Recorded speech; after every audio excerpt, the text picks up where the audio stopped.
Good morning, everyone, and on the World Wide Webs. This is Jason Dean coming at you from Film Fanatic headquarters. This is going to be my Christmas special here at Film Fanatic headquarters for 2022. Hard to believe we're going into another year. So I hope everybody survived that storm last night and yesterday. God, it was crazy. There were I feel really fortunate here in our little city or town of Northport. It was just it was relatively mild. I lost power for about a half hour in the morning, and then it came back on. But I know in the surrounding areas, it was devastating. I went to Bull Moose the other day to do some Christmas shopping on Thursday, and I usually go two different ways when I go up to Waterville. Waterville is about an hour from my house. There's one way where it's a pretty straight and kind of a boring path where you basically go up 152 and you're on these main roads and you go through South China, and it's a pretty boring drive because you're on the main stretch the whole time.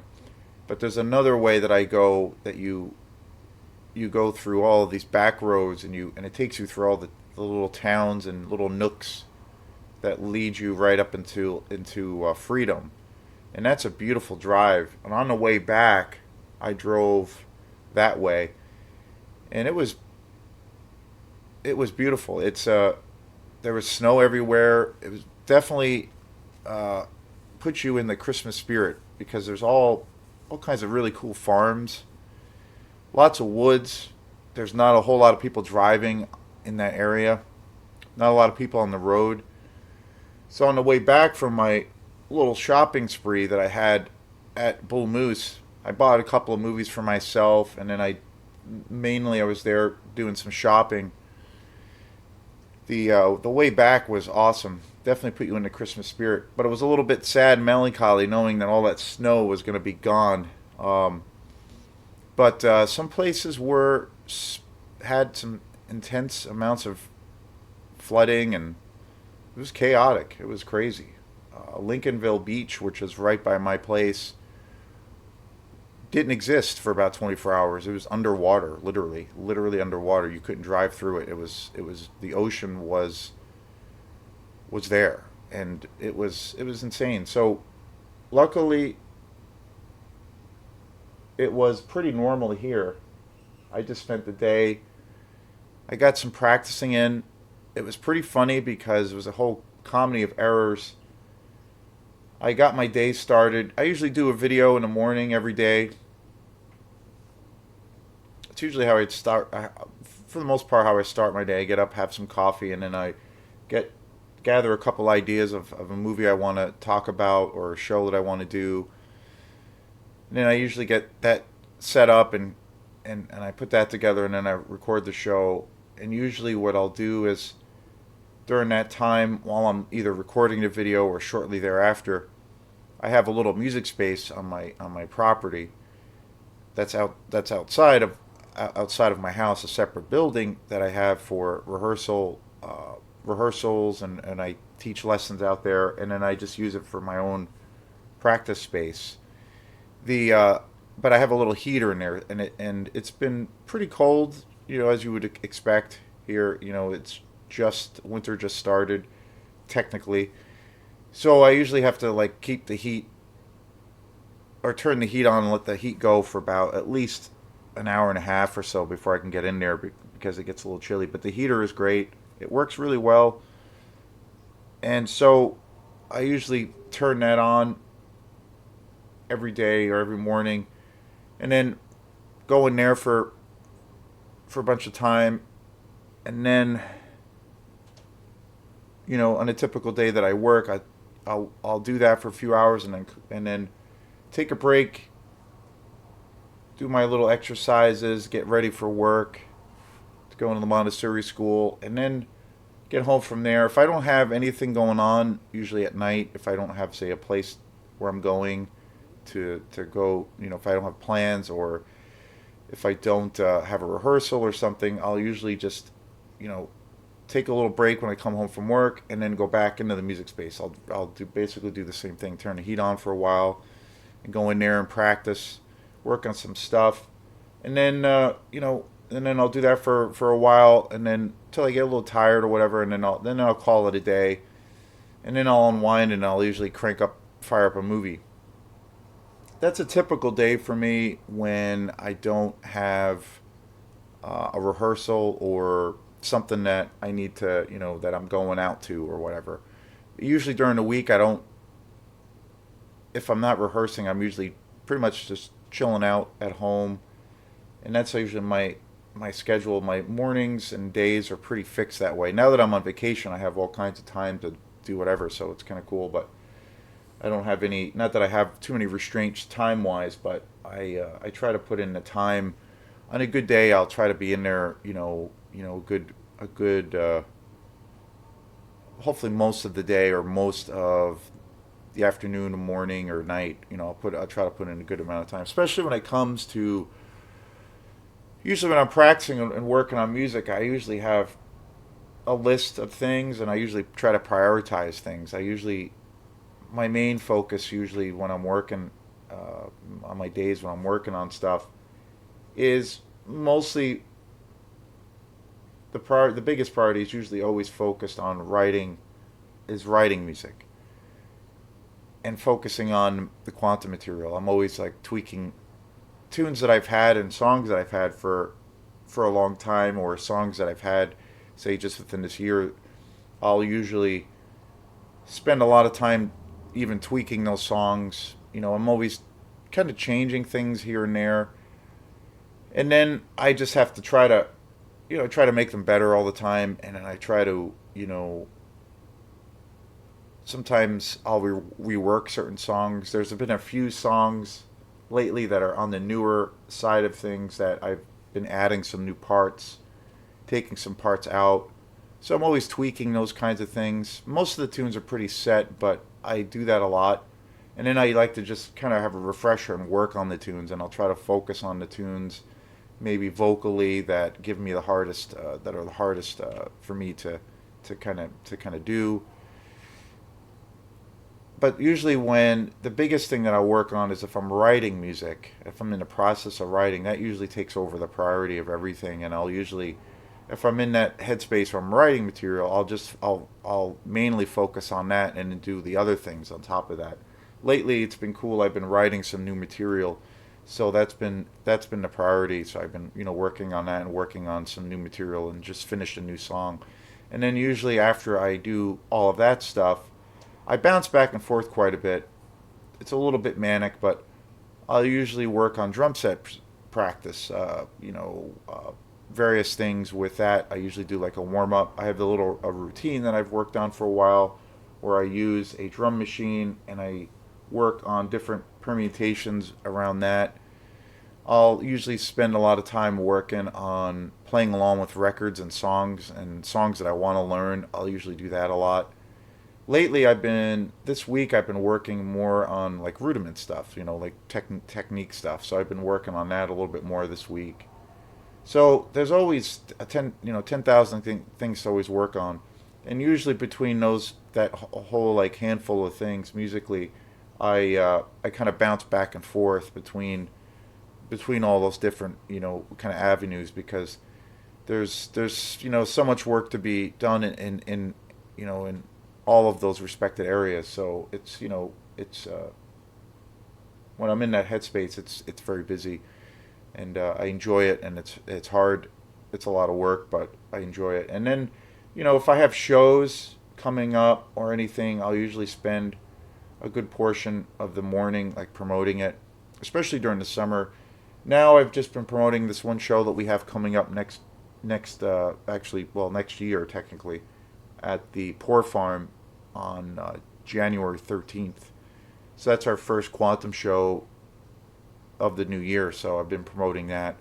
But typically during the summer, we play a lot more. Or when I have a lot of gigs, I usually spend a lot of time putting together the promotional things for those shows, through Facebook and Instagram or whatnot, and then creating the event page and sending those out and getting all that stuff together. And that takes quite a bit of time.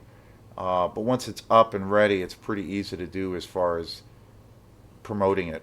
The main part of it is the kind of the is just getting it started.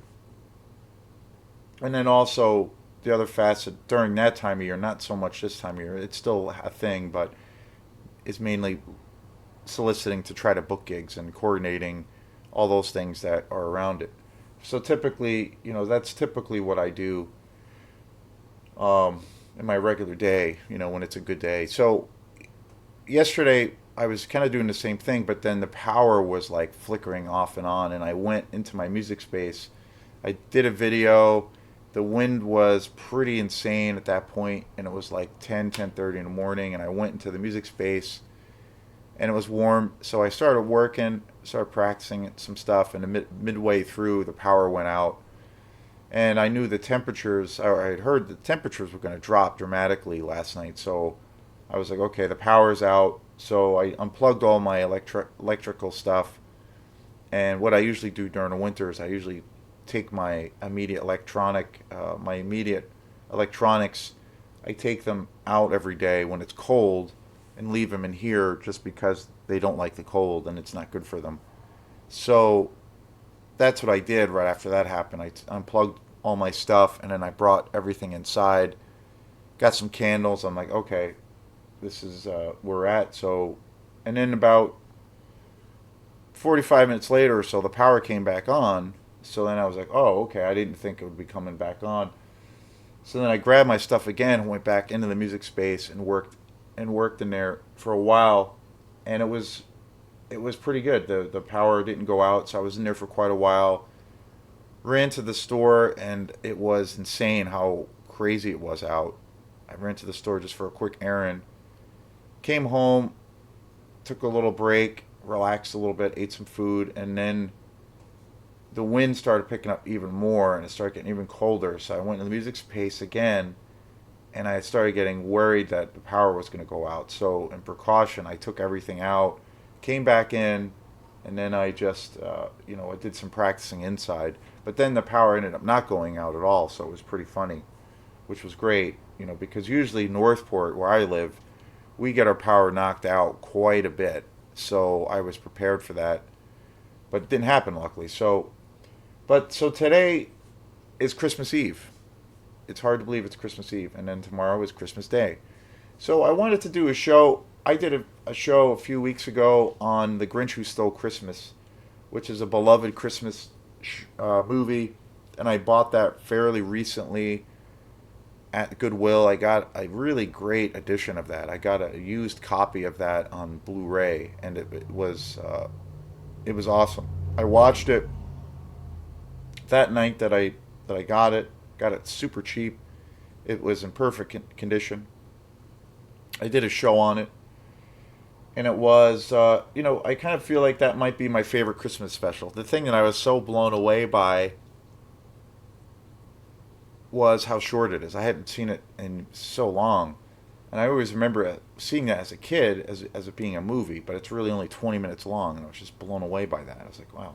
But it's amazing. It's got the whole, to me, that's like the epitome of the heart and soul of what Christmas is, at least for me, is The Grinch Who Stole Christmas, the original one from 1966, starring Boris Karloff as the Grinch.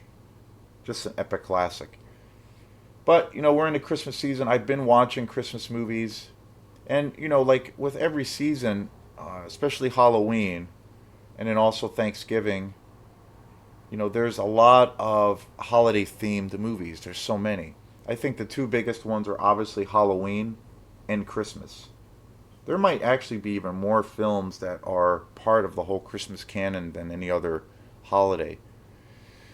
But for Halloween, there's endless amounts of movies, an endless amount. That's a given. For Thanksgiving, I did a show on The Godfather. I feel like that movie for me represents the holidays, or represents the holiday of Thanksgiving. And plus, that's my favorite film of all time. So I did a show on Thanksgiving around that. On Halloween, I did a show on Halloween, and I did actually did coverage of all of the Halloween franchise movies. I left out a few that I'm not, super hard. I'm not a super hardcore fan of, but I basically did a whole show, and that was for the whole week of Halloween. So Christmas is no exception. It might even be more of a thing actually. When the more I think about it, there's more choices. There's more. It's hard to say which I have more of a nostalgic attachment to as far as films, but again, for me, I think of films, during the holidays, and they bring me back to nostalgic periods of my life, or they automatically put me in that headspace for during that particular holiday. So today I was thinking of, well, I could do one or two movies. I could do a very specific show on a movie, but there's so many great Christmas movies. There's always two movies that I always go back to that I watch pretty much every year around Christmas time, and that's usually always Die Hard with Bruce Willis. That's my one of my all-time favorites. That's a go-to movie that I watch continually. I watched it the other night for probably, I don't know how many times. I can't even imagine how many times I've seen it. It's insane. The other Christmas movie that, it's always hard to say, but I kind of feel it's probably my favorite Christmas movie of all time is National Lampoon's Christmas Vacation, starring Chevy Chase.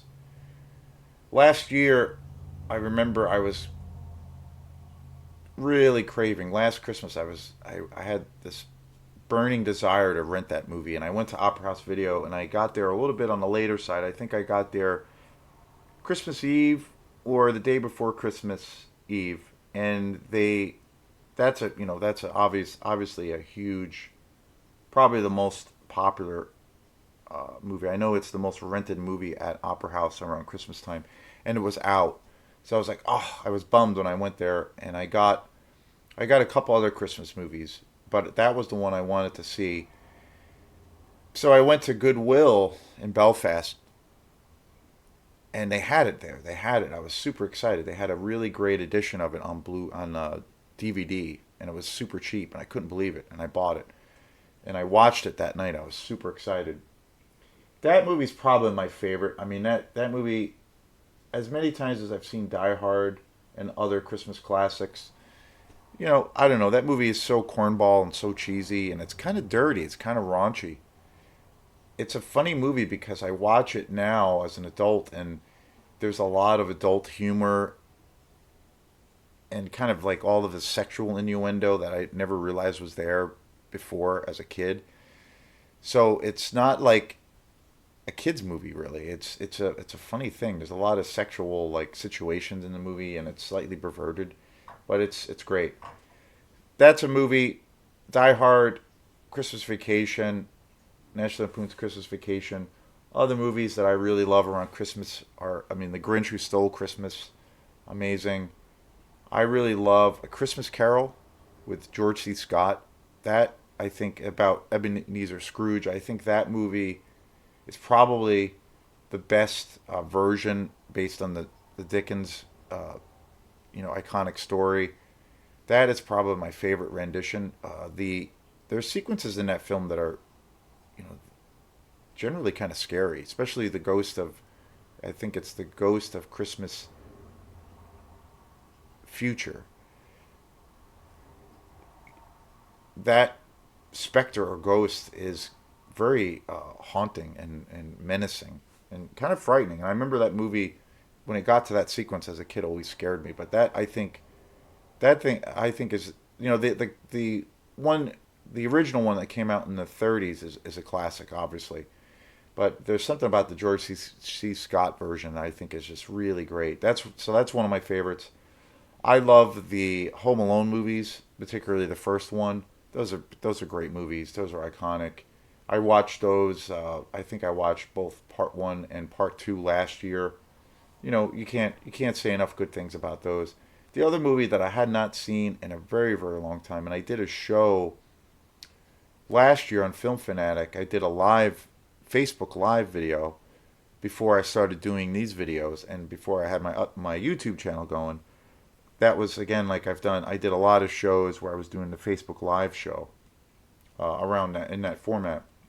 And I did a show last year on Christmas where I was Christmas Day, and I did a show about It's a Wonderful Life, classic movie. I mean, that's an amazing movie, and I hadn't seen that movie in years, and I forgot how much levity that movie actually has. It definitely deals with kind of the joyous idea of Christmas and the essence of it, but it also deals with uh, some kind of heavy duty subjects, like definitely adult themed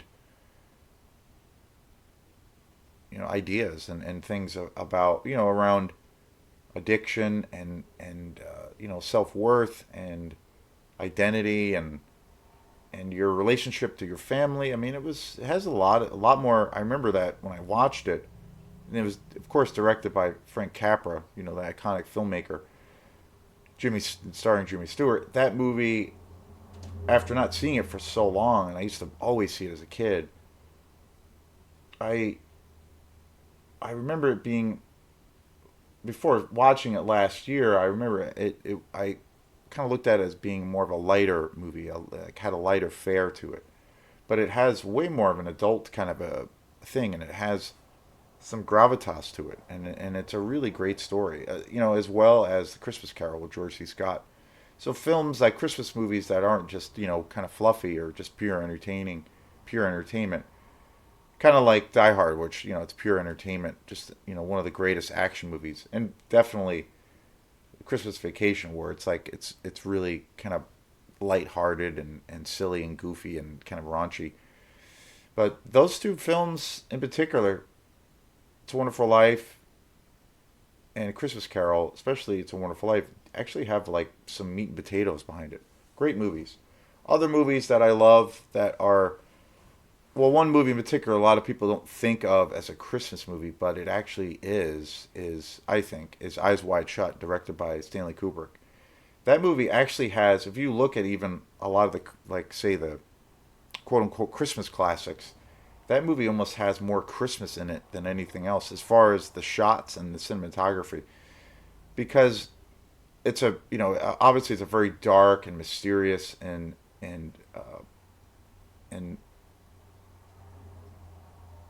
enigmatic film by Stanley Kubrick, his last film, and it's such an amazing movie. But literally every shot, and it takes place in New York during Christmas time, Christmas Eve and Christmas Day. Literally every shot in that film, every scene, there are tons of Christmas lights. There's Christmas trees. There's all of this Christmas pageantry as the backdrop for this movie that's dealing with some really kind of intense and strange subject matter, and I just think it's hilarious because it has this real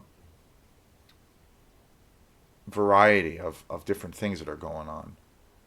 It has on one part all of this Christmas pageantry, but the story itself is not related to Christmas in any way, or or it deals with some pretty taboo subjects. It's a great juxtaposition, I feel. But that I feel like a lot of people don't think of that as a Christmas movie, but I really think it is. I think it actually has. If you actually look at it for face value, like visually, there's actually more Christmas stuff in it than any other movie. It's pretty funny. But I look at that as a Christmas movie. Another great movie that I feel is super underrated, and it's a dark black comedy is The Ice Harvest. John Cusack and Billy Bob Thornton. It's a really great movie, but it's really dark. It's pretty dark. It's really violent in some ways, but it's basically like a crime caper movie. But it takes place on Christmas Eve and Christmas Day. But it's an awesome movie, and it does have aspects of where it is a Christmas movie, but it has a very dark. It's kind of a film noir, But I really love that movie, and I think of that as a great Christmas movie. Um, and then there's the Nightmare Before Christmas by Tim Burton, the great animated cartoon movie that I think is a classic. Again, that's very, very dark, has lots of dark themes to it, but it's such a beautiful Christmas movie also. Um, there's yeah, there's so many great ones. There's so many great Christmas movies that I think of when I see a movie from that period or in that climate during Christmas time. It you know, especially the older ones. Obviously, it's a whole like big nostalgic trip. So today's show, I wanted to more or less talk about you know Christmas movies and how those things what those films have meant to me. But most of the time, like I said, how I started the show, I kind of gravitate to certain movies every year that I always watch, and that is without a doubt Die Hard. I only have this on DVD, which I should get an upgrade on this on Blu-ray. I'm still happy. This copy, Jesus, I've had this copy for I don't know how long. You know, many years, but I don't have this on Blu-ray. I should get this on Blu-ray. And then the other movie that I always watch every year is National Lampoon's Christmas Vacation. Again, I only have this on DVD, but I'm pretty happy with these editions. I mean, they are what they are, and I think they're pretty good quality. I watched, and I usually always watch every Christmas season. The first Christmas movie I always tend to watch is Die Hard. I don't know what it is. And I watched it again the other night. I just finished it last night again. And I have to say, just from an action standpoint, it is like it's one of the best action movies really ever. Like it really is. Like it totally deals the goods, as far as action. Obviously it stars Bruce Willis, Alan Rickman as Hans Gruber, Bonnie Bedelia, and Reginald Johnson and Atherton. William Atherton. And of course, this was the big movie for Bruce Willis's career. He Before this, I believe he was doing lots of other films, but when he made this film, he was, a real famous actor from the television show Moonlighting. But when he did this show, this movie is definitely regarded as one of the greatest, and I think it is one of the greatest American action movies probably ever made. I mean, it's so iconic. And there's some good movies also in the franchise of Die Hard. I think Part Two is actually really good. There's a few really good ones. This was a movie I saw all the time as a kid. I used to go over to my grandmother's. We would go over there on Christmas time, and this was a movie that was always on HBO. We would watch this as a family. This was like a regular part of my childhood. And I think it actually has one of the greatest villains played by Alan Rickman, who plays Hans Gruber. One of the greatest, I think, villains ever created in action movie history. Um, it was sad when he passed away a couple of years ago. He was such a treasure for actors and movies. Just amazing. The other thing that this film was directed by John McTiernan, who is also, I think, one of the greatest American, action directors. He famously made this movie, Die Hard, Predator. He directed the first Predator movie. He also directed The 13th Warrior with Antonio Banderas, which I think is a badass movie, super underrated. And then he also did another fantastic movie, The Hunt for Red October with Sean Connery, which is another amazing movie. He's made some really great movies. Probably Predator is probably my favorite of his films. I love that movie to death. But just such a great movie, such a great, iconic action movie.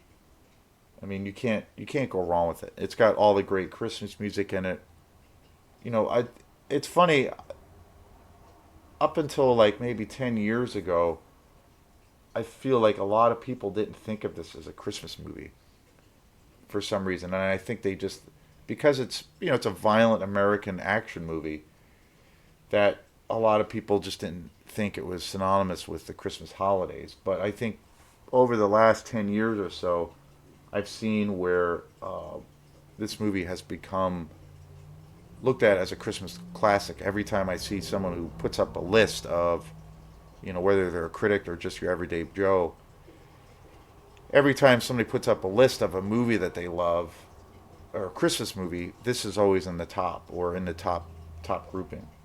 And this came out in 1988, which is wild, but it's an awesome action movie, and I think it's definitely a Christmas movie. It's got some great Christmas music in it, along with the action.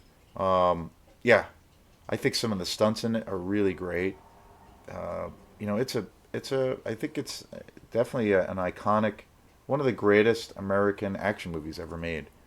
One, and I think too, to a degree, it was one of the most um, copied movie, one of the most influential action movies. Because since this movie's come out, I mean, it definitely raised the bar as far as the intensity for American action movies.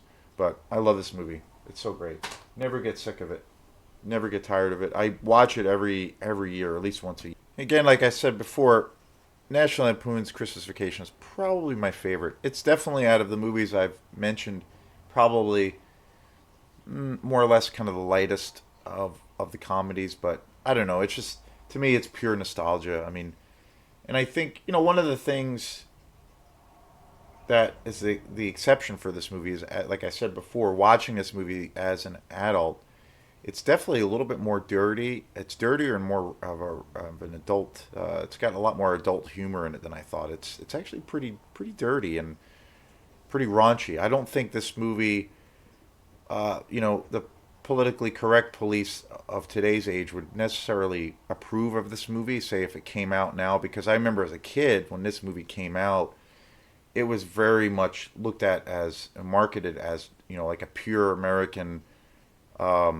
universal Christmas classic. A family, definitely like marketed as a family film, but it's pretty dirty. It's Randy Quaid in it is hilarious and so raunchy, and he wears really tight pants, and but it's great. I love this movie. I just think that to me, the minute I put this movie on, it like puts me in the Christmas state of mind. I just love this movie, and it's again, this came out right around the same time that Die Hard came out. This came out in 1989. I think it's the National Lampoons, like they had was a series of movies that it was a franchise, and I think this one is probably my favorite. It was directed by Jeremiah S. Chechnik, and it came out in 1989. It was just written by John Hughes, which is awesome. One of the best 80s directors. I always forget about that. Stars Chevy Chase, Beverly D'Angelo, and Randy Quaid, which Randy Quaid I think is one of the greatest actors around, and just in general. He's also in that movie that I mentioned before called Ice Harvest, and he plays this gangster guy, and he's like not a very funny guy in it. He's kind of brutal, and he plays a very dark and menacing character. But Randy Quaid is an awesome, super underrated actor. I really love him a lot. Juliette Lewis is in it. She plays the daughter, which is hilarious. Yeah, and it's all about the family known as the Griswolds, about them trying to you know have a Christmas celebration or have a successful Christmas gathering with all the chaos that ensues. And the other thing that I was blown away by, this is one thing that happens to me a lot, is a lot of movies that I watch, especially around movies that I love and that I've seen many, many, many times. One of the things that I get from that is, or that I've come to realize, is the reason I'm drawn to a lot of those films and why that happens to me so often is because I make these new discoveries a lot. There's certain things about even films that I've seen, 1,000 times that I never really picked up on before. And one of the things I've seen, but I always forget. I don't know why, but when I saw Christmas Vacation the other night, I realized, wow, Angelo Badalamenti did the music for it.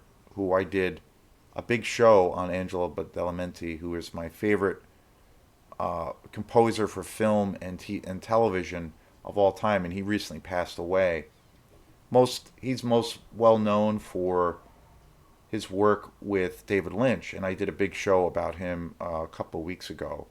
And he did the music for Christmas Vacation, which I think is hilarious and wild, and his testimony to what he was able to do as a composer. I remember one or two times that's happened, and I've heard people say that that Angelo Badalamenti was to a degree a one trick pony. Like he had a very set thing of colors that he would always use for his music, and he never really went outside of that, and he just made a career of just doing one thing. And to a degree, that's true. I mean, obviously, true to a degree. But if you dig into a lot of the work that he did with Lynch, I mean, he did a lot of electronic based music. He also did music that was very much, I feel, had a real jazz influence. And then he also did a lot of kind of orchestral stuff. And he was a really amazing arranger. And again, his strength was always his balance of that juxtaposition between light and darkness. But he also did other things that were completely outside of the box and the norm of what you think he would do. Case in point, this movie, which is not resembling anything that he did before. He also did a movie a few years ago, which is such an awesome movie, where he did the score for this film, and I was completely blown away by that he had done the soundtrack for it. Angelo Badalamenti scored the music for this really awesome movie, super underrated movie called Autofocus, which stars Greg Kinnear and William Dafoe, and it's such a haunting movie. Again, but you can kind of, well, at least I can kind of recognize that it is Angelo Badalamenti's work, but it's really lush. Like the first part of the movie is lush and beautiful and serene, and then it slowly evolves to where everything gets more dark and ominous. And that film really encompasses, I feel like, his ability as a director. So to me, and then when he does something like this with Christmas Vacation, it's even more wild and just more of a thing of where, wow, he really did all of this stuff. Like he wasn't a one trick pony. He made a career out of doing definitely one particular style, but he really had a broad sense of being a filmmaker. He also did another Lynch movie that is just incredible. Again, and it's such a movie. It's a movie that is so different than anything else that he ever touched on. That was called The Straight Story. That was directed by David Lynch. Again, you wouldn't recognize Angelo Badalamenti. So I was, after I watched Christmas Vacation last night and I saw the credits of music by Angelo Badalamenti, I was like, oh wow, like this is crazy. Like you wouldn't recognize any. He doesn't have any of the characteristics in his use of tonality or dissonance or creepiness in this for this holiday classic. Just amazing. But so Christmas for me, obviously, it's synonymous with film, along with all the other holidays that I mentioned. It just always brings me back to that place when I watch a film or think of a holiday or vice versa. There's that, I think it's the power of film and it's the power of the um, of mindset and also certain things that bring you to a certain state of mind. And these films for me that I've talked about during today's show are Christmas, and that's what it does. It brings back memories of your childhood, and kind of what you think of what Christmas is. It's not really about all the commercial crap that we're told to think that it is about, and but it's really about family and the pageantry, the pretty colors, eating good food and watching movies. So and spending time with people you love and peaceful state of mind. So this is Jason Dean, and so Merry Christmas to everyone. 2022. This has been a lot of fun doing a show just on Christmas movies. Tried to cover some new things, some different things, and a little bit of variety.